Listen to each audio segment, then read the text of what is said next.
حضرت ابو ہریرہ رضی اللہ عنہ سے روایت ہے کہ ہم نبی اکرم صلی اللہ علیہ وسلم کے پاس بیٹھے تھے کہ ایک صحابی آئے اور کہنے لگے یا رسول اللہ صلی اللہ علیہ وسلم میں ہلاک ہو گیا۔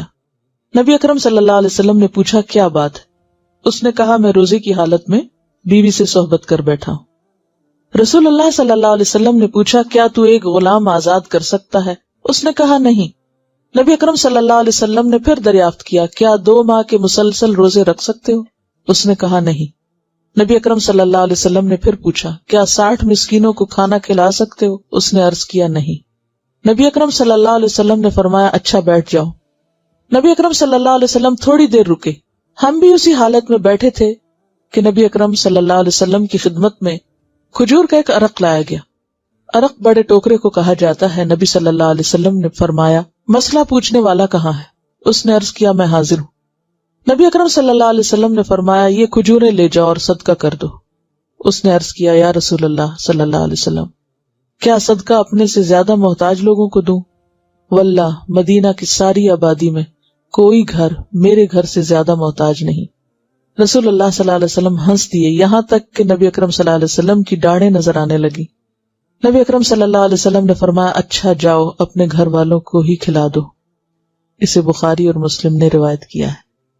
یہ ہے اسلام کا حسن اور اسلام کی رعایت۔ اب اس میں آپ دیکھیے کہ جو بات پتہ چل رہی ہے وہ یہ ہے کہ انسانی کمزوری یا انسانی بھول چوک کی وجہ سے اگر انسان سے ایسا کوئی گناہ ہو جائے تو پھر اس کا کفارہ ادا کرے، اور کفارے میں کیا ہے؟ غلام آزاد۔ اگر غلام نہیں تو پھر اس کے بعد 2 ماہ کے روزے۔ اور اس میں انسان یہ نہیں کہ مستی سے صرف کہ نہیں مجھ سے روزے نہیں رکھے جاتے، نہیں، یہ دیکھا جائے گا کہ اس کی صحت اور اس کی جسمانی حالت کیسی ہے۔ اگر کوئی 1 مہینہ رمضان کے روزے رکھ سکتا ہے تو وہ 2 بھی رکھ سکتا ہے۔ تو یعنی جو شخص رمضان کے روزے رکھ لے تو پھر اس کا مطلب یہ ہے کہ وہ اس قابل ہے۔ اور اگر کوئی بیمار ہے یا معذور ہے اور وہ روزے نہیں رکھ سکتا تو پھر وہ 60 مسکینوں کو کھانا کھلائے گا۔ اور اگر کوئی غریب ہے اور وہ نہیں کھلا سکتا تو پھر اس کو کچھ دیا جائے گا کہ وہ آگے کسی کو کھلا سکے۔ اب آپ نے یہ نہیں کہا اچھا پھر جاؤ تم کچھ بھی نہ کرو، کہا بیٹھ جاؤ۔ اور بٹھایا کس لیے؟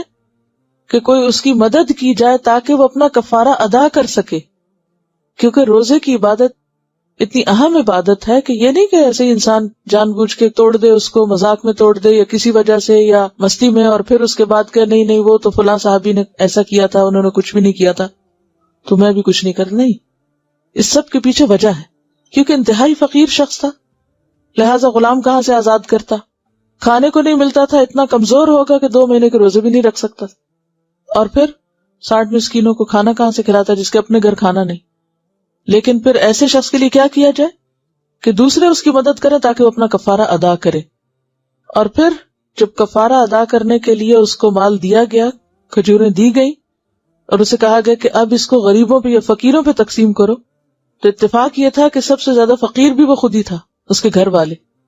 تو پھر آپ صلی اللہ علیہ وسلم نے اس کے گھر والوں کے لیے ہی وہ کھجوریں، یعنی کفارت اس مرد کو خود دینا تھا نا، فقیر بچے تھے یا گھر والے تھے، تو اس لیے اسی کے گھر والوں کو وہ کفارے کا مال دلوا دیا گیا۔